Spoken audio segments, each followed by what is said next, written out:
Hello friends, welcome back to my YouTube channel. आज की इस वीडियो में हम बात करेंगे यहाँ पे CSS के चैप्टर 7 के बारे में।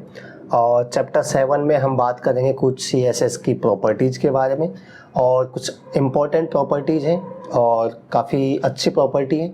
और मैं आपको बताना चाहूँगा कि इससे पहले वाली वीडियोज़ को आप ज़रूर से देख लें, क्योंकि अब चीज़ें धीरे धीरे यहाँ पे कॉम्प्लेक्स होती चली जाएंगी। और अगर आप वीडियोस को टाइम पे नहीं देखते हैं, पेंडेंसी रखते हैं, तो मैं गारंटी देता हूं कि आपको यहाँ पे नहीं समझ आएगा, क्योंकि अब चीज़ें यहाँ पे कॉम्प्लेक्स होती चली जाएंगी जैसे जैसे हम आगे बढ़ते हुए चले जाएंगे। आज की जो प्रॉपर्टी मैं बताने वाला हूँ काफ़ी इंपॉर्टेंट CSS प्रॉपर्टी है और थोड़ा सा आपको मुश्किल भी यहाँ पे लग सकता है या कन्फ्यूजन आपको यहाँ पे हो सकता है। इसीलिए मैं बोलता हूँ कि आप पहले की सारी वीडियोज़ को ज़रूर देख लें ताकि आपको आगे की सारी वीडियोज़ अच्छे से यहाँ पे समझ आए। और आप बार बार बोलते हो एक्सरसाइज करवाओ, तो मुझे सब पता है कि कब एक्सरसाइज करवानी है।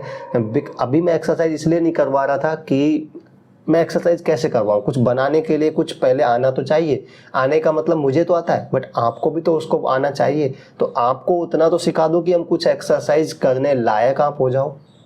इसलिए मैं एक्सरसाइज नहीं करवा रहा था। लेकिन इस वीडियो के बाद ये जो इम्पोर्टेंट प्रॉपर्टीज़ हैं ये पढ़ने के बाद डेफिनेटली हम एक दो एक्सरसाइज करने लायक पढ़ लेंगे। और मैं इस वीडियो के बाद में एक या दो एक्सरसाइज आपको लेके आऊँगा, आपको करवाऊँगा एक्सरसाइज और आपको बनाने का दूंगा, फिर उनका सॉल्यूशन भी मैं करवाऊँगा। इस वीडियो के बाद हम काफ़ी कुछ CSS में पढ़ लेंगे, हम अच्छी एक्सरसाइज यहाँ पे कर सकते हैं। तो डेफिनेटली इस वीडियो के बाद में मैं एक दो एक्सरसाइज यहाँ पे लेके आऊँगा। अभी के लिए इस वीडियो को देखिए, ध्यान से देखिएगा। कोई भी प्रॉब्लम हो कमेंट करके बता देना, क्योंकि थोड़ा कन्फ्यूजन आपको यहाँ पे हो सकता है। प्रैक्टिस बहुत ज़रूरी है। सारी चीज़ों का अब तक जितना भी पढ़ा है सबकी आप प्रैक्टिस करते रहिए, क्योंकि अगर प्रैक्टिस नहीं करोगे तो जैसे जैसे पढ़ते जाओगे वैसे वैसे भूलते भी जाओगे, ये मेरी गारंटी है। तो प्रैक्टिस करना बहुत ज़रूरी है। और जो भी डाउट हो, जिस भी वीडियो में डाउट हो, उसी वीडियो में कमेंट करके तुरंत पूछ लो ताकि आपका डाउट क्लियर हो जाए। ओके, चलिए स्टार्ट करते हैं चैप्टर नंबर 7। और चैप्टर नंबर 7 में हम बात करेंगे कुछ प्रॉपर्टीज़ के बारे में। और सबसे पहली और काफ़ी इंपॉर्टेंट प्रॉपर्टी है जो है फ्लोट प्रॉपर्टी। CSS में फ्लोट प्रॉपर्टी क्या काम आती है, क्या ये करती है? तो ये बेसिकली क्या काम आती है, it is use to place an element to the left और राइट। ये किसी भी एलिमेंट को लेफ्ट में या राइट में, हमारे वेब पेज के लेफ्ट में या राइट में प्लेस करने के लिए काम में ली जाती है। It is generally use with the images और लेआउट। ये जनरली कहाँ काम में आती है, या तो कोई इमेज के साथ में इसको काम में लेंगे, जब हमारे वेब पेज में हम इमेज रखना चाहते हैं तो काम में लिया जाता है, या फिर हम हमारी वेबसाइट का लेआउट बनाते हैं। लेआउट क्या होता है हम आगे देखेंगे, बनाएंगे भी लेआउट। जैसे ऊपर हेडर होता है, फिर लेफ्ट साइड बार होता है, राइट साइड बार होता है, बीच में कंटेंट होता है, नीचे फुटर होता है। एक तरीके से वेबसाइट का लेआउट मतलब कि कहाँ कौन सा सेक्शन होना चाहिए। वेब पेज को हम अलग अलग पार्ट्स में, लेआउट्स में डिवाइड कर देते हैं, तो वो होता है वेबसाइट का लेआउट बनाना। तो जब आप लेआउट बनाते हो तो वहाँ पे भी आपको काम में इस प्रॉपर्टी को काम में लिया जाता है। तो फ्लोट प्रॉपर्टी है, इंपॉर्टेंट प्रॉपर्टी है। इसको प्रैक्टिकली करके देखते हैं, तब आपको अच्छे से समझ आएगा कि अभी तो बोल दिया it is use to place an element to the left और right of web page. Left right में रखने के लिए काम में लिया जाता है। तो इसको मैं आपको बताऊंगा प्रैक्टिकली करके। मैं यहाँ पे इमेज पे लेके बताऊंगा। सबसे पहले मैंने एग्जांपल भी दिया हुआ है, इमेज बनाऊंगा, उस पर एक प्रॉपर्टी लगाऊंगा फ्लोट राइट। तो मान लीजिए फ्लोट राइट करूंगा तो वो इमेज वेब पेज के राइट में चली जाएगी। और इसकी 3 वैल्यूज हो सकती है फ्लोट प्रॉपर्टी की, left, right, none. Left, right या नन। ओके, चलिए मैं चलता हूँ अपने टेक्स्ट एडिटर पे और जल्दी से यहाँ पे मैं एक बेसिक जो स्ट्रक्चर है एक वेब पेज बना लेता हूँ, ताकि इस प्रॉपर्टी को मैं आपको समझा पाऊँ। और देखिए अब मैं बार बार HTML हेड टाइटल नहीं लिखने वाला। सिंपल आप क्या करेंगे, Shift+1 प्रेस करेंगे, यानी एक्सक्लेमेटरी साइन यहाँ पे आप लाते हैं तो आपको यहाँ पे आ जाएगा इमेज एब्रीवेशन। और आप टैब प्रेस करोगे तो ऑटोमेटिकली जो डिफॉल्ट कोड है, बेसिक बॉयलर प्लेट है HTML की, वो आपको यहाँ पे जनरेट हो जाएगी। तो मैं सिंपल इसका टाइटल चेंज कर सकता हूँ और टाइटल में मैं यहाँ पे लिख दूंगा part 7 float and clear property. अभी हम पढ़ने वाले हैं इन प्रॉपर्टीज़ को। तो ये मैंने इसका टाइटल लिखा है। अब मैं यहाँ पे हेडिंग बॉडी टैग के अंदर कुछ यहाँ पे आपको बेसिक एलिमेंट्स यहाँ पे रख के बताऊंगा ताकि आपको चीज़ें समझ आ जाएं। और मैं क्या करूँगा, H3 एलिमेंट यहाँ पे रखूँगा मैं, और H3 एलिमेंट के मैं लिखूँगा this is a heading. Okay, या फिर मैं लिख सकता हूँ float and clear property in CSS। Okay, इसके बाद मैं क्या करूँगा, यहाँ पे मैं एक इमेज रखूँगा। ओके, और मैंने इमेज रखी हुई है, मेरी फाइल है वहीं पे, तो मैं इसका पाथ दूंगा लेट्स से image1.jpg। ओके, और अल्ट टेक्स्ट यहाँ पे मैं दे सकता हूँ, चाहूँ तो ये इमेज थोड़ी बड़ी है तो इसकी मैं हाइट यहाँ पे दूंगा लेट्स से 250 पिक्सल्स, और इसकी विड्थ भी यहाँ पे मैं देना चाहूँगा लेट्स से, हाइट हो गया यहाँ पे 250 पिक्सल्स और हो जाएगा विड्थ हो जाएगा इसके लेट्स से 300 पिक्सल्स। सेव करूँगा और मैं इसको रिफ्रेश करूँगा तो आप देखोगे कि यहाँ पे एक इमेज यहाँ पे लग जाएगी, इसमें कोई डाउट नहीं है। अब मैं क्या करता हूँ, एक इमेज के बाद एक पैराग्राफ भी लगाता हूँ। अभी देखो यहाँ पे उस फ्लोट प्रॉपर्टी का कोई काम में नहीं लिया, अभी मैं बेसिक एलिमेंट्स यहाँ पे रख लेता हूँ, उसके बाद आपको समझाऊंगा। सो मैंने यहाँ पे लॉरेम किया और लॉरेम करने के बाद मैं कुछ यहाँ पे टेक्स्ट है, थोड़ा बड़ा पैराग्राफ मैं यहाँ पे दिखाना चाहता हूँ, इसलिए इसको मैं बार बार थोड़ा सा कॉपी कर लेता हूँ और अब ये ठीक हो जाएगा। अब मैं इसको रिफ्रेश करूँगा तो कुछ इस तरीके से यहाँ पे ये आपको दिखाई देगा। ऑलराइट, सो इमेज है और पैराग्राफ है। अब आप यहाँ पे नोटिस करोगे कि यार ये इमेज है और ये पैराग्राफ है, तो पैराग्राफ इमेज के नीचे क्यों आ रहा है, जबकि यहाँ पे तो काफ़ी स्पेस है, इस इमेज के राइट साइड में काफ़ी स्पेस पड़ी हुई है। तो ये टेक्स्ट है जो यहाँ से क्यों नहीं स्टार्ट हो रहा है, इसके नीचे से क्यों स्टार्ट हो रहा है। क्या आप आपके वेब पेज में कोई इमेज लगाओगे और जब टेक्स्ट लिखोगे तो इस तरीके से उसको रखना चाहोगे कि इमेज के साइड में पूरी जगह खाली रहेगी और नीचे से टेक्स्ट स्टार्ट होगा? डेफिनेटली नॉट, आप ऐसा नहीं करना चाहेंगे क्योंकि बिल्कुल भी अच्छा ऐसा नहीं लगेगा। आप चाहते हैं कि आज ये जो खाली स्पेस पड़ा हुआ है यहीं से टेक्स्ट क्यों नहीं आ जाता, ये पैराग्राफ यहीं से क्यों नहीं स्टार्ट हो जाता। तो ये हम करते हैं फ्लोट प्रॉपर्टी की सहायता से। अभी बेसिकली आप ऐसे समझ सकते हो कि ये इमेज है जो ये पूरा स्पेस है इसको कंज्यूम कर रही है, जो हॉरिजॉन्टली जो पूरा स्पेस है वेब पेज का जो इमेज है इसको कवर कर रही है, इसलिए यहाँ पे टेक्स्ट नहीं आ सकता। बट आप फ्लोट प्रॉपर्टी को यहाँ पे लगा के ऐसा कर सकते हैं। मान लीजिए कि यहाँ पे इमेज है और मैं इमेज यहाँ पे मैं स्टाइल टैग करके CSS लिखे लेता हूँ और मैं img टैग पे CSS लगाना चाहता हूँ और इस पे मान लीजिए मैं फ्लोट करके इसको कर देता हूँ फ्लोट लेफ्ट। फ्लोट की 3 वैल्यू हो सकती है, मैंने बताया था लेफ्ट, राइट और नन। तो फ्लोट अगर मैं लेफ्ट कर दूंगा तो इसका मतलब क्या हुआ, अब ये इमेज लेफ्ट में आ जाएगी। इमेज तो अभी भी लेफ्ट में है, बट इसका मतलब ये समझ सकते हो कि इमेज लेफ्ट में आ जाएगी और इसके राइट में ये किसी एलिमेंट को अलाउ करेगी आना। जो ये खाली स्पेस पड़ी हुई है इसके साइड में, राइट साइड में, उसमें ये और एलिमेंट्स को यहाँ पे आना अलाउ कर देगी। अभी अलाउड नहीं कर दी है इसलिए इसके राइट साइड में कोई एलिमेंट नहीं आ पा रहा है, लेकिन मैंने फ्लोट लेफ्ट कर दिया, मतलब कि भाई अब इमेज राइट लेफ्ट में चली गई और इसके राइट में कुछ आ सकता है। अब ये पूरी स्पेस कंज्यूम नहीं कर रही है। तो जैसे ही मैं इसको रिफ्रेश करूंगा तो आप देखोगे कि ये टेक्स्ट है जो इसके राइट साइड में आ चुका है, यानी अब इमेज लेफ्ट में चली गई तो राइट की स्पेस को हम काम में ले सकते हैं। ये होता है फ्लोट प्रॉपर्टी का मतलब। अब फ्लोट प्रॉपर्टी मैंने यहाँ पे लिखा भी है डॉक्यूमेंट इसमें नोट्स में, other element wrap around it, यानी जो इमेज के बाद में या जो भी प्रॉपर्टी फ्लोट लगा रहा हूँ उस एलिमेंट के बाद में जो एलिमेंट है वो उस एलिमेंट के चारों तरफ आ जाएगा, यानी उसको रैप कर लेंगे, उसको घेर लेंगे। तो अभी आप देख पा रहे हो ये टेक्स्ट है। अगर मैं पैराग्राफ अभी छोटा है, अगर मैं पैराग्राफ थोड़ा सा बड़ा करता हूँ और तो आप देख पाओगे कि चेंजेस, आप देख पाओगे कि इसका मतलब क्या है। मैंने पैराग्राफ थोड़ा सा बड़ा किया और इसको रिफ्रेश किया तो अब आप देख पाओगे कि ये टेक्स्ट है जो इस इमेज को चारों तरफ से घेर ले रहा है। इस तरीके से देखेंगे इमेज आ चुकी है और इधर भी टेक्स्ट आ चुका है, फिर इसके नीचे से टेक्स्ट स्टार्ट हो चुका है। तो ये ही काम करती है यहाँ पे फ्लोट प्रॉपर्टी। फ्लोट प्रॉपर्टी क्या करेगी, किसी एलिमेंट को लेफ्ट में या राइट में रखने के काम में ली जाएगी और जैसे ही उस पर फ्लोट प्रॉपर्टी लगाएंगे तो उसके चारों तरफ और एलिमेंट आ सकते हैं। जैसे टेक्स्ट लिखा है तो इसके चारों तरफ आ जाएगा, उसको घेर लेगा, उसको रैप कर लेगा। तो ये होता है यहाँ पे फ्लोट प्रॉपर्टी का काम। अब मैं फ्लोट प्रॉपर्टी की 3 वैल्यूज हो सकती है। नन का मतलब उस पर कोई नहीं लगा हुआ है, सिंपल नन कर दूंगा। नन करूंगा तो जैसे दिखना चाहिए वैसे ही दिखेगा, इसमें कोई प्रॉब्लम नहीं है। अगर मैं फ्लोट है इसकी वैल्यू राइट कर देता हूं तो इमेज है वो राइट में चली जाएगी और उसके लेफ्ट वाले स्पेस को ये टेक्स्ट काम में ले लेगा और देख सकते हो इसको रैप कर लेगा, यानी चारों तरफ से इसको घेर लेगा, यानी चारों तरफ इसके और एलिमेंट आ सकता है या चारों तरफ इसके जो टेक्स्ट है वो आ सकता है। तो जब आप आपके वेब पेज में ऐसी आपकी नीड होती है कोई इमेज लगाओगे लेफ्ट या राइट में तो उसके सिंपल सी बात है, वहाँ पे टेक्स्ट लिखोगे तो वो इस तरीके से दिखना चाहिए। तो यहाँ पे आप ऐसे काम में ले सकते हो, इसको और अच्छा बना सकते हो, वो आगे की चीज़ें हाली, बट फिलहाल ये आप कर सकते हो, ये फ्लोट प्रॉपर्टी की सहायता से कर सकते हैं। सो अब आपने फ्लोट प्रॉपर्टी यहाँ पे देख लिया है। अब बात करते हैं क्लियर प्रॉपर्टी। और क्लियर प्रॉपर्टी है, ये क्या काम आती है? Clear property is used to clear और avoid elements after the plotting element.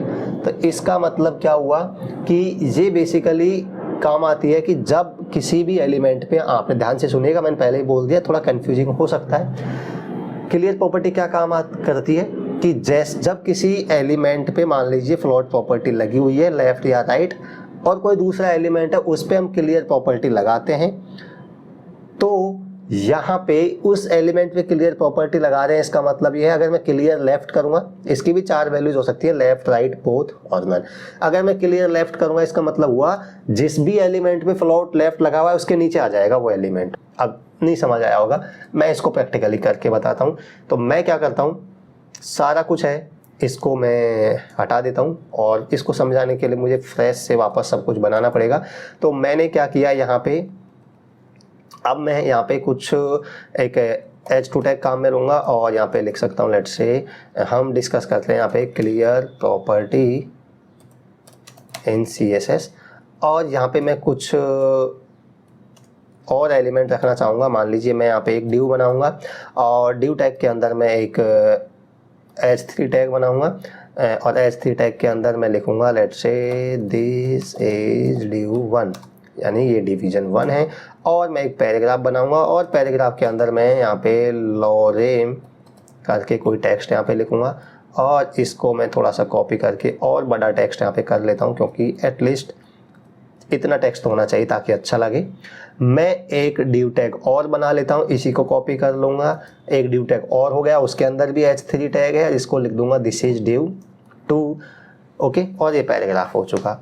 अब मैं क्या करूँगा, इनको कुछ क्लास भी दे देता हूँ, इन पे कुछ प्रॉपर्टी लगाना चाहता हूँ। तो मान लीजिए ये मेरा div है, तो इस div को मैं क्या करूँगा, क्लास दे दूँगा लेट्स से div1, ताकि हम इन पे CSS लगा सकते हैं। इसको भी क्लास दे दूंगा let's say div2, okay, alright. अब मैं क्या करता हूँ, कुछ प्रॉपर्टी मैं CSS यहाँ पे लिखना स्टार्ट करता हूँ, स्टाइल टैग को काम में लेके। मान लीजिए अभी देखो ये कैसे दिखेगा, मैं इसको सेव करके रिफ्रेश करता हूँ तो कुछ इस तरीके से दिखाई देगा, बिल्कुल सिंपल, ओके। एक div टैग है, div टैग के अंदर हेडिंग है और पैराग्राफ है, फिर दूसरा div है उसके अंदर हेडिंग है और पैराग्राफ है, और एक H2 टैग ऊपर हमने काम में लिया हुआ है। तो अब मैं क्या करता हूँ, इन पे कुछ प्रॉपर्टी लगाता हूँ। मान लीजिए मैं div1 पे क्लास है तो मैं डॉट के साथ लिखूंगा, ये सब 4 चीज़ें अब आपको आनी चाहिए। div इस पे मान लीजिए मैं बॉर्डर कुछ लगाना चाहता हूँ ताकि चीज़ें आपको क्लियर मैं दिखाना चाहूँ, और मैं 2 पिक्सल सॉलिड और यहाँ पे मैं ब्लैक बॉर्डर लगाना चाहता हूँ। सेम मैं लगाना चाहता हूँ div2 पे, तो इसकी क्लास क्या हो जाएगी div2, इस पे CSS लगा दूंगा। अभी सारी चीज़ें मैं जल्दी करूंगा बिकॉज ये सारी चीज़ें मैं आपको बता चुका हूं, तो ये इसीलिए मैं बोलता हूं बार बार कि पहले वाले वीडियोस को ज़रूर देखें। अभी मुझे क्लियर प्रॉपर्टी समझाने के लिए, अभी सिर्फ मैं बना रहा हूँ, मैंने क्लियर प्रॉपर्टी अभी डिस्कस भी नहीं की है, बट ये सारी चीज़ें मुझे बनाना पड़ेगा उसको समझाने के लिए। तो अगर मैं इनको भी समझाने बैठूंगा तो फिर क्लियर प्रॉपर्टी को कब समझाऊंगा, ऐसे तो वीडियो 1-1 घंटे की बन जाएगी। तो इसलिए बोलता हूँ ये सारी चीज़ें जो पहले डिस्कस कर चुके हैं उनको मैं नहीं बताऊंगा, मैं जो बताना है उसी चीज़ को समझाऊंगा। तो ये मैं जल्दी इसीलिए कर रहा हूँ ताकि मैं क्लियर प्रॉपर्टी को समझा सकूँ, और ये सारी चीज़ें मैं डिस्कस करवा चुका हूँ, इसीलिए मैं इनको यहाँ पे डिस्कस नहीं करूँगा, ओके। सो मैंने इसको सेव किया और रिफ्रेश किया तो आप देखोगे इन पे बॉर्डर भी यहाँ पे लग चुका है। अब मैं क्या करूँगा, इन पे थोड़ी हाइट और विड्थ है वो भी यहाँ पे मैं सेट कर लेता हूँ। हाइट मान लीजिए मैं रख लेता हूँ 200 पिक्सल्स, और इसकी विड्थ है वो मैं रख लेता हूँ मान लीजिए 250 पिक्सल्स, ओके, और लेट्स से 300 पिक्सल्स रख लेता हूँ। और दूसरा div है उसकी भी मैं यहाँ पे हाइट और विड्थ कुछ यहाँ पे रख लेता हूँ इस तरीके से। मान लीजिए इसकी हाइट में थोड़ा सा ज़्यादा कर देता हूँ 250 पिक्सल्स, और विड्थ है जो 300 पिक्सल्स रहने देता हूँ। सेव करूँगा और रिफ्रेश करूँगा तो कुछ इस तरीके से दिखाई देगा, और इसकी विड्थ है तो ज़्यादा ही छोटी हो गई, तो मैं क्या करता हूँ इसको कर लेता हूँ 400 पिक्सल्स, और इसकी विड्थ को भी मैं 400 पिक्सल्स कर लेता हूँ। तो आई थिंक अब ये प्रॉपर दिखाई देगा, ठीक है। और बड़ा कर सकता हूँ यार, अपना क्या जा रहा है, इसको 450 कर लेता हूँ और इसको भी 450 कर लेता हूँ ताकि हमें चीज़ें अच्छे से दिखाई देंगे। चलो अब फिर भी ठीक है। अब मैं क्या करता हूँ, अब मैं यहाँ पे थोड़ा इनको नीचे दिखाना चाहता हूँ। तो मान लीजिए मैं थोड़ा पैडिंग वगैरह मैं सब डिस्कस करवा चुका हूँ। तो मान लीजिए यहाँ पे एक H2 टैग है हमारा, इस पर मैं थोड़ा सा पैडिंग देना चाहता हूँ, पैडिंग नहीं मार्जिन देना चाहता हूँ। मैं चाहता हूँ कि ये जो बॉक्स बने हुए थोड़ा नीचे दिखाई दे, हेडिंग से बिल्कुल पास में दिखाई ना दे। तो मैं क्या करूँगा, मार्जिन, और मैं मार्जिन बॉटम करूँगा क्योंकि मैं सिर्फ नीचे मार्जिन रखना चाहता हूँ। तो लेट से मैं नीचे 50 पिक्सल्स का मार्जिन रखूँगा। तो आप देखोगे कि ये थोड़ा सा नीचे शिफ्ट हो जाएगा। और राइट में भी यहाँ पे मैं रखूँगा, बट वो अभी बाद में रखेंगे। अब मैं फ्लोट प्रॉपर्टी यहाँ पे काम में लूँगा। देखिए ये डिव टैग है, जो पहला डिव टैग है, ये दूसरा डिव टैग है, बट इसके नीचे आ रहा है, इधर क्यों नहीं आ रहा, वही प्रॉब्लम आ जाएगी यहाँ पे फ्लोट प्रॉपर्टी। तो मैं क्या करूँगा, इस डिव टैग पे फ्लोट प्रॉपर्टी लेफ्ट लगा दूंगा, इस पे फ्लोट प्रॉपर्टी राइट लगा दूंगा, ताकि ये लेफ्ट में आ जाए और दूसरा डिव है जो राइट में आ जाए। तो मैं क्या करूँगा, पहला डिव है, इस पे मैं क्या करूँगा, फ्लोट प्रॉपर्टी लगाऊंगा और इसमें फ्लोट लेफ्ट कर दूंगा। और दूसरा डिव है वो, इस पे मैं फ्लोट प्रॉपर्टी लगाऊंगा और इस पे फ्लोट राइट कर दूंगा। सेव करूंगा और रिफ्रेश करूंगा। तो इस तरीके से आप देख सकते हो फ्लोट प्रॉपर्टी लग चुकी है। अभी बिल्कुल लेफ्ट में राइट में सटे हुए हैं, तो मैं थोड़ा पैडिंग दे दूंगा, मार्जिन दे दूंगा इधर से भी और इधर से मार्जिन दूंगा, ताकि ये थोड़ा सा पास पास दिखाई दे और लेफ्ट राइट में स्पेस यहाँ पे दिखाई दे। तो मैं क्या करूँगा, जो डिव 1 है इस पे मैं कुछ मार्जिन दूंगा, और मार्जिन मैं सिर्फ लेफ्ट में देना चाहता हूँ। तो मान लीजिए मैं 100 पिक्सल्स का मार्जिन देना चाहता हूँ या 150 पिक्सल्स का मार्जिन देना चाहता हूँ। और दूसरा डिव है उसमें मैं मार्जिन राइट देना चाहता हूँ, क्योंकि राइट से स्पेस चाहता हूँ। मान लीजिए मैं 100 पिक्सल्स का मार्जिन राइट में देना चाहता हूँ और मैं रिफ्रेश करूँगा तो इस तरीके से कुछ ये दिखाई देगा। ऑल राइट, ठीक है। और थोड़ा सा बढ़ा देता हूँ मार्जिन लेफ्ट, इसको कर देता हूँ 200 पिक्सल्स और इसको कर देता हूँ 150 पिक्सल्स। बट ये कॉलाइड ना करें, बिल्कुल टक्कर ना हो जाए इनमें, ठीक है। मार्जिन राइट 150 और सॉरी ये 200 की जगह क्या हो गया है, ठीक है 120 हो गया था। तो अब ठीक है। अब मैं क्या करूँगा, ये दो एलिमेंट्स हैं, इन पे डिव लगाया हुआ। अभी मैंने क्लियर प्रॉपर्टी को डिस्कस भी नहीं किया, उसको बनाने के लिए बेस तो बनाना पड़ेगा, उसको समझाने के लिए। ये डिव है, ये दूसरा डिव है, इस पे फ्लोट लेफ्ट लगा हुआ है, इस पे फ्लोट राइट लगा हुआ है। अब मैं एक और एलिमेंट बनाता हूँ। अब आप देखना, अब यहाँ पे स्टार्ट होगा चमत्कार, किसका, पैराग्राफ का या दूसरा क्लियर प्रॉपर्टी का। मैंने एक क्लियर प्रॉपर्टी यहाँ पे लगाया, एक पैराग्राफ लिखा सिंपल, और मैं इसमें भी लॉरेम करके कोई टेक्स्ट यहाँ पे जनरेट कर लूँगा और इसको मैं सेव करूँगा। तो इस तरीके से आ जाएगा। आप देख सकते हो क्या हो गया। अब इस पर मैं थोड़ा सा बॉर्डर और लगाता हूँ, तब आपको समझ आएगा। ये जो पैराग्राफ है पैरा थर्ड, इसकी भी मैं यहाँ पे आईडी दे देता हूँ, लेट से पैरा थर्ड, ठीक है, ताकि मैं यहाँ पे CSS लगा सकूँ। इस पर भी आईडी है तो हैश सिंबल के साथ लिखूँगा मैं, और पैरा थर्ड लिखूँगा। और इस पर मैं क्या करूँगा, इस पर भी मैं बॉर्डर लगा दूँगा 2 पिक्सल्स और सॉलिड और ब्लैक। सेव किया और रिफ्रेश किया। अब आप देखो ये किस तरीके से दिखाई दे रहा है, पूरा गड़बड़ा गया है बिल्कुल। यहाँ पे देखो ये डिव है, ये दूसरा डिव है, और पैराग्राफ में मैं थोड़ा सा टेक्स्ट है जो ज़्यादा लिख लेता हूँ, ताकि आपको सही से चीज़ें यहाँ पे दिखाई दे। सेव करूँगा और अब मैं रिफ्रेश करूँगा। तो अब आप देख सकते हो कि ये दो डिव हैं, ये भी डिव हैं, ये तो सेपरेट है, इनके अंदर कंटेंट है, बट ये पैराग्राफ तो मैंने इन डिव के नीचे लिखा हुआ है बिल्कुल सेपरेट, बट ये कहाँ हो गया, ये कैसे ओवरलैप कर गए एक दूसरे को। ये देखो पैराग्राफ, ये पूरा पैराग्राफ है जो इनको सारे को ओवरलैप कर रहा है।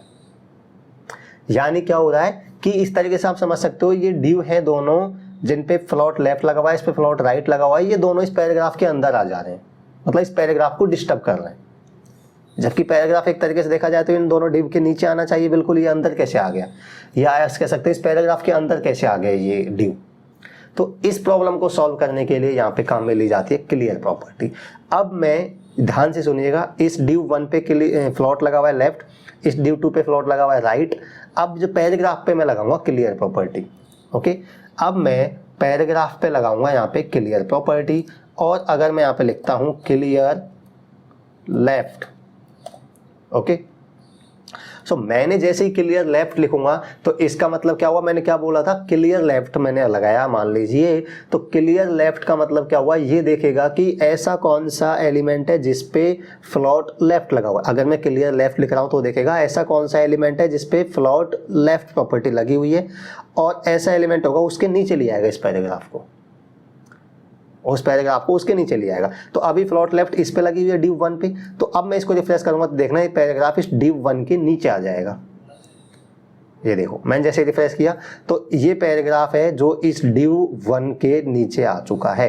यानी ये बोलेगा कि जो डिवीजन 1 है, या जैसे ही मैं क्लियर लेफ्ट करूंगा तो ये बोलेगा जिस पे भी लेफ्ट फ्लोट प्रॉपर्टी लगी हुई है वो मुझे डिस्टर्ब ना करे, ऐसे समझ सकते हो। तो इस पे फ्लोट लेफ्ट लगी हुई थी तो ये इसको डिस्टर्ब नहीं करेगा, इसके बिल्कुल नीचे आ जाएगा। लेकिन अब आप देखोगे अभी पैराग्राफ 2 है, ये भी इसको डिस्टर्ब कर रहा है क्योंकि इसके अंदर अभी भी घुस जा रहा है। ये पैराग्राफ 2 है, डिवीजन 2 है जो। तो div 1 अभी हमने क्या लिखा, क्लियर लेफ्ट, यानी जिस पे लेफ्ट प्रॉपर्टी लगी हुई है, फ्लोट लेफ्ट लगी हुई है, वो मुझे डिस्टर्ब ना करे। तो इस पे फ्लोट लेफ्ट लगी हुई थी, ये इसके जस्ट नीचे आ गया, डिस्टर्ब ना करे। इसका मतलब हुआ कि जिस पे फ्लोट लेफ्ट लगी हो उसके नीचे आ जाएगा वो, तो इसके नीचे आ चुका।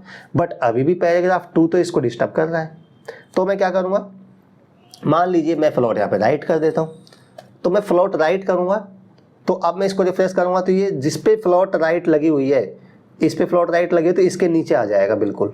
तो इसके नीचे आ चुका, देख सकते इसके भी नीचे आ चुका है पैराग्राफ। तो अब ठीक है, तो अब इस पे फ्लोट, अब मैंने क्लियर राइट किया हुआ है, क्लियर राइट किया हुआ है तो लेफ्ट वाला इसको डिस्टर्ब कर सकता है। वो तो इसकी हाइट ही छोटी है अभी, इसलिए नहीं कर रहा। मान लीजिए मैं इसकी हाइट को बढ़ा के, मान लीजिए इसकी हाइट को बढ़ा के मैं कर देता हूँ 300 पिक्सल्स। तो आप देखोगे कि ये लेफ्ट वाला इसको डिस्टर्ब करने लग जाएगा।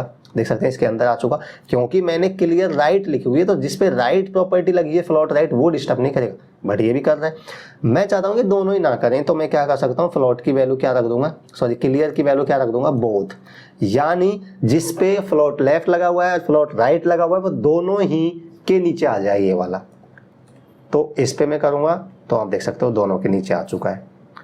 तो अब इनकी हाइट कुछ भी हो, ये पैराग्राफ इनके नीचे ही रहेगा, क्योंकि मैंने फ्लोट और सॉरी क्लियर बोथ लिखा हुआ है।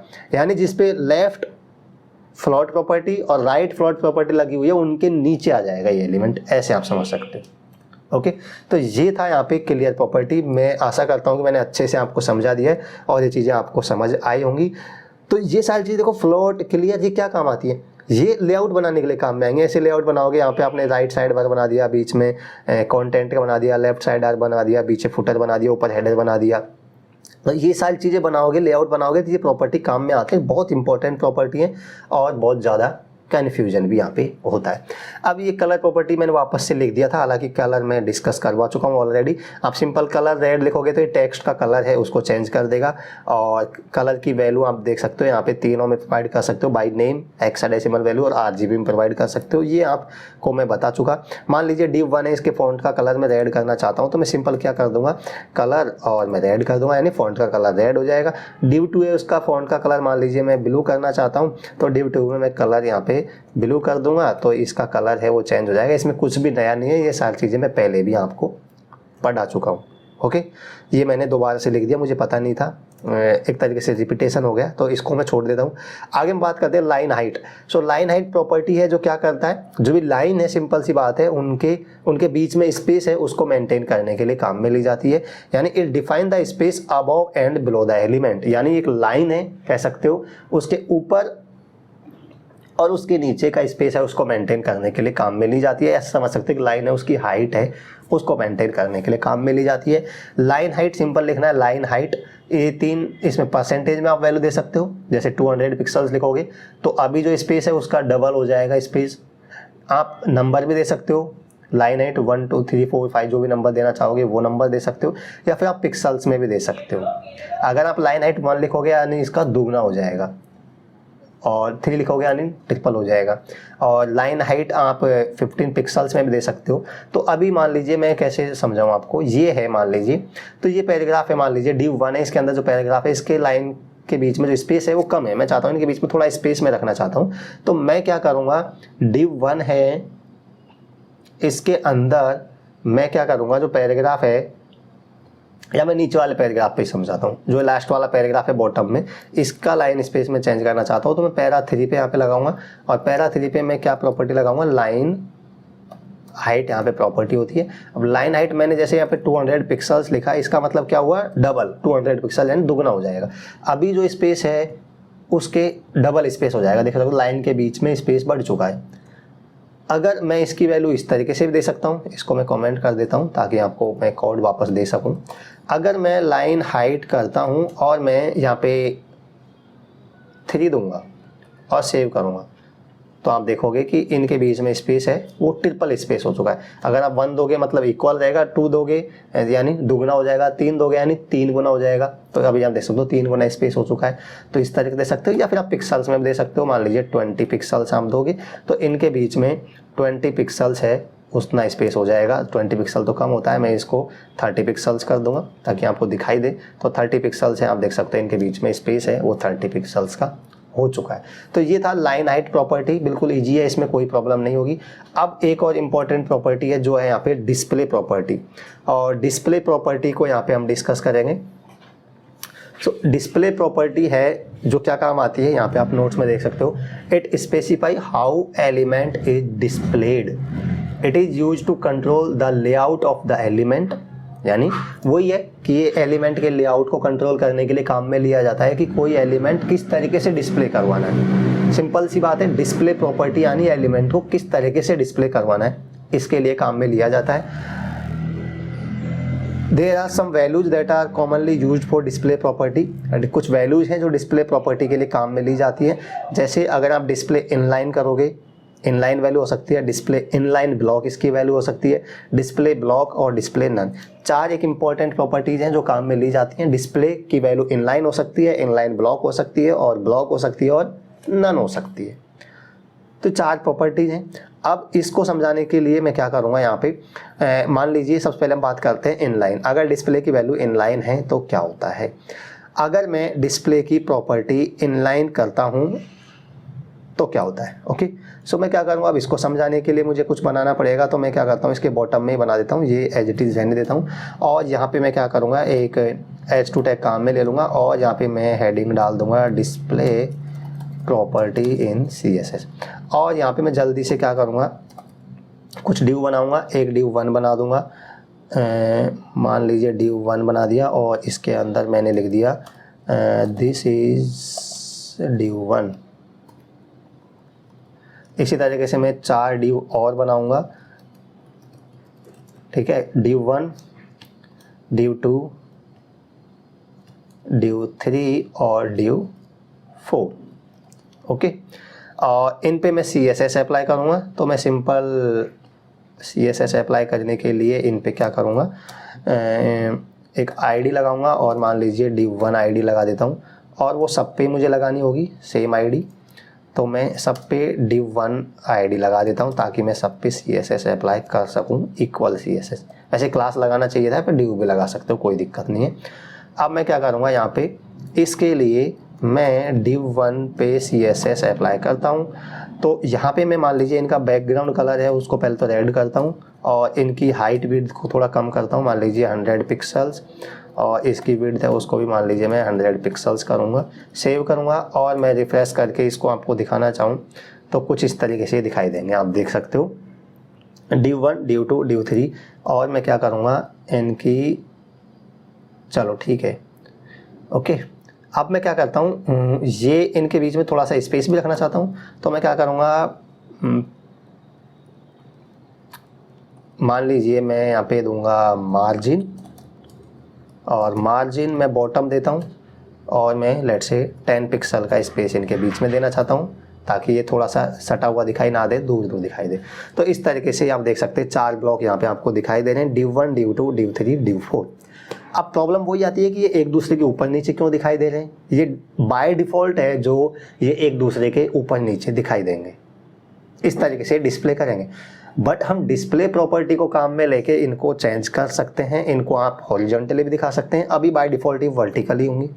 आप चाहते हैं कि मैं इनको हॉरिजॉन्टली दिखाना चाहूँ तो आप क्या करोगे, डिस्प्ले प्रॉपर्टी लगाओगे, डिस्प्ले, और इस पे यहाँ पे अगर डिस्प्ले की वैल्यू मैं ब्लॉक करूँगा तो ये बाय डिफ़ॉल्ट ब्लॉक रहेगा, इस तरीके से जाएगा। सो ब्लॉक का मतलब क्या हुआ कि ऐसे समझ सकते हो, ये div है जो एक ब्लॉक है, और ये ब्लॉक है तो ये पूरी स्पेस को यहाँ पे ऑक्यूपाई कर रहा है। दूसरा div है, ये पूरा ब्लॉक है, पूरी स्पेस को लेगा। तीसरा div है, ये पूरे स्पेस को लेगा, और चौथा div है, ये भी पूरी स्पेस को यहाँ पे ले रहा है। इसलिए ये एक दूसरे के ऊपर नीचे आ रहे हैं, साइड में नहीं आ पा रहे। जैसे हमने फ्लोट प्रॉपर्टी देखी तो वैसे ही कुछ समझ सकते हो, पूरे स्पेस को ले रहे हैं इसलिए एक दूसरे के साइड में नहीं आ पा रहे। तो अभी डिस्प्ले की वैल्यू ब्लॉक रहेगा तो एक ब्लॉक की तरह कंसिडर होंगे, यानी पूरी स्क्रीन की स्पेस को लेंगे। लेकिन मैं इसकी वैल्यू को अगर इनलाइन कर देता हूँ, इन लाइन का मतलब हो सकता क्या हुआ, एक तरीके से कि एक लाइन में दिखाई दें। तो मैं जैसे ही इन लाइन करूँगा, रिफ्रेश करूँगा, तो आप देखोगे कि ये एक लाइन में दिखाई दे रहे हैं। बट यहाँ पे आप देखोगे ये क्या हो गया, इनकी हाइट विड्थ में दे रखी है, बट हाइट विड्थ यहाँ पे काम ही नहीं कर रही। तो एक लाइन में तो आ चुके हैं, देख सकते हो एक लाइन में आ चुके हैं। ये कहाँ काम आते हैं पता है, ज़्यादातर ये नेव बार काम में, नेव बार बनाने के लिए काम में आओगे। जब आप मेनू बार बनाओगे, हेडर बनाओगे, ये एक्सरसाइज में मैं इसी को दूंगा। मैं पहले बोल रहा हूँ इसी से एक्सरसाइज करवाऊंगा, तो आप ध्यान से समझ लो। मैं मेनू बार एक नेव बार ही बनवाऊंगा, नेविगेशन बार, तो ये एक्सरसाइज में काम में आएगा, इसलिए इसको अच्छे से समझ लें। तो अब ये एक लाइन में तो दिखाई दे रहे हैं, मैंने इन लाइन किया तो एक लाइन में दिखाई देने लग गए, लेकिन मैंने तो इन पे हाइट 100 और विड्थ 100 पिक्सल लगा रखी है, बट इनमें हाइट और विड्थ तो है ही नहीं। तो ये चीज़ यहाँ पे दूसरी प्रॉपर्टी आती है इनलाइन के बाद। ये तो इनलाइन हो गया। अब इनलाइन के बाद दूसरी प्रॉपर्टी, जैसे मैंने यहाँ पे दिखा भी रखा है, इनलाइन का मतलब इस तरीके से दिखाई देंगे। दूसरी वैल्यू होती है इनलाइन ब्लॉक। तो it is similar to inline element, but the only difference is that we can set height and width. तो इनलाइन करोगे तो इस पे क्या हो जाएगा, एक लाइन में तो आ जाएंगे, लेकिन इन पे हाइट और विड्थ प्रॉपर्टी काम नहीं करेगी। आप हाइट और विड्थ प्रॉपर्टी नहीं लगा सकते अगर डिस्प्ले इनलाइन कर रहे हो तो। सो डिस्प्ले इनलाइन किया, इसलिए इन पे हाइट विड्थ प्रॉपर्टी काम नहीं कर रही। तो आप चाहते हो इनलाइन भी हो, यानी एक लाइन में दिखाई दे, और हाइट विड्थ भी यहाँ पे काम में ली जाए। तो आप इसको क्या करोगे, इसको कर दोगे इनलाइन ब्लॉक, यानी लाइन में भी दिखाई दे और एक ब्लॉक की तरह भी रहें। ये ब्लॉक की तरह रहेंगे तो उन पे हाइट विड्थ हम लगा सकते हैं। तो आप एक लाइन में भी दिखाना चाहते हो, हाइट विड्थ भी लगाना चाहते हो, तो इनलाइन ब्लॉक कर देंगे। अब मैं इनको रिफ्रेश करूँगा तो आप देखोगे ये लाइन में भी आ चुके हैं और इन पे हाइट विड्थ प्रॉपर्टी काम भी कर रही है। तो ये हो गया इनलाइन ब्लॉक। और इसी तरीके से यहाँ पे ब्लॉक मैंने आपको बता दिया। और लास्ट होता है यहाँ पे एक लास्ट प्रॉपर्टी होती है नन। नन का मतलब आप अगर इसकी वैल्यू नन रखते हो तो वो एलिमेंट है जो वेब पेज से ही रिमूव हो जाएगा, वेब पेज से ही गायब हो जाएगा। डिस्प्ले नन, यानी उसको दिखाओ ही मत, दिखाएंगे ही नहीं, उसको डिस्प्ले नहीं करेंगे।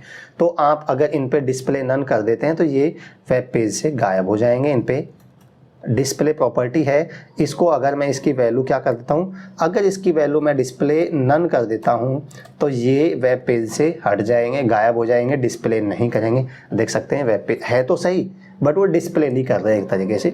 तो इसकी डिस्प्ले अगर मैं नन करूँगा तो इस तरीके से वो वेब पेज से गायब हो जाएंगे। तो ये थी डिस्प्ले प्रॉपर्टी। इसकी और भी वैल्यूज होती हैं, डिस्प्ले फ्लैक्स भी होता है, और फ्लैक्स वाला पूरा एक एडवांस टॉपिक आ जाता है, तो उसको हम आगे की वीडियोज में डिस्कस करेंगे। फिलहाल के लिए आपने क्या देखा, यहाँ पे हमने देखा कि डिस्प्ले प्रॉपर्टी काफ़ी इंपॉर्टेंट प्रॉपर्टी होती है। इसको जब नया बार बनाओगे तो इसको काम में लोगे आप, डिस्प्ले प्रॉपर्टी को इनलाइन दिखाओगे इस तरीके से। और डिस्प्ले प्रॉपर्टी के पहले हमने क्या डिस्कस किया, लाइन हाइट, कलर, और यहाँ पे हमने CSS क्लियर और CSS प्लॉट प्रॉपर्टी देखी थी, जो काफ़ी इंपॉर्टेंट है। और ये बहुत इंपॉर्टेंट प्रॉपर्टी है। जब भी आप वेब पेज बनाओगे, वेबसाइट बनाओगे, तो इस तरीके से आपको यहाँ पे अलग अलग सेक्शंस बनाने पड़ेंगे। लेआउट बनाओगे वेबसाइट का तो ये काम में आएगी, नेव बार बनाओगे तो ये यहाँ पे काम में आएगी। मैं फिर से बोल रहा हूँ, इस वीडियो के बाद मैं एक्सरसाइज करवाऊँगा, और एक्सरसाइज इसी पे दूंगा। एक तो मैं नेव बार बनाऊँगा, उसमें सारी CSS की प्रॉपर्टी अभी तक ली है वो काम में लेंगे, और इसको भी डिस्प्ले प्रॉपर्टी काम में लेके नेव बार बनाएंगे। अब मैं नेव बार बनवाता तो इसीलिए तो मैं नहीं बनवा रहा था, क्योंकि इसमें ये बताना जरूरी था डिस्प्ले प्रॉपर्टी और फ्लोट प्रॉपर्टी, तभी तो आप बना पाओगे। और एक मैं लेआउट बनवाऊंगा वेबसाइट्स का, तो वो भी मैं फ्लोट प्रॉपर्टी को काम में लेके यहाँ पे बनवाऊंगा। तो नेक्स्ट वीडियो में हम एक्सरसाइज यहाँ पे डिस्कस करेंगे, और आज की वीडियो में हमने इतना ही डिस्कस करेंगे। और मैं मानता हूँ कि ये काफ़ी इंपॉर्टेंट वीडियो है और काफ़ी लेंथी भी हो चुकी है, और बहुत इंपॉर्टेंट वीडियो है। इसमें आपको कन्फ्यूजन होगा, अगर आप प्रैक्टिस करोगे तो आपको डाउट आएगा, तो आप मेरे से कमेंट करके पूछ सकते हैं। अपने डाउट अभी क्लियर कर लेना, फिर मैं एक्सरसाइज करवाऊंगा तो आपको डाउट नहीं आना चाहिए। ओके, सो बस आज की वीडियो में इतना ही डिस्कस करेंगे। मिलते हैं नेक्स्ट वीडियो में नेक्स्ट टॉपिक के साथ। अगर आप चैनल पे नए हो तो देखो, चैनल को जरूर से सब्सक्राइब कर लो और बेल आइकन को प्रेस कर लेना। ऐसा करना बिल्कुल फ्री है, और ऐसे करने से क्या होगा, जब भी मैं नई कोई वीडियो अपलोड करूँगा तो उसका नोटिफिकेशन आप तक पहुँच जाएगा, और आप इस तरीके से किसी भी वीडियो को यहाँ पे मिस नहीं कर पाएंगे। सो बस that's it for today. Thanks for watching this video. मिलते हैं नेक्स्ट वीडियो में नेक्स्ट टॉपिक के साथ। तब तक के लिए bye bye, take care and have a nice day.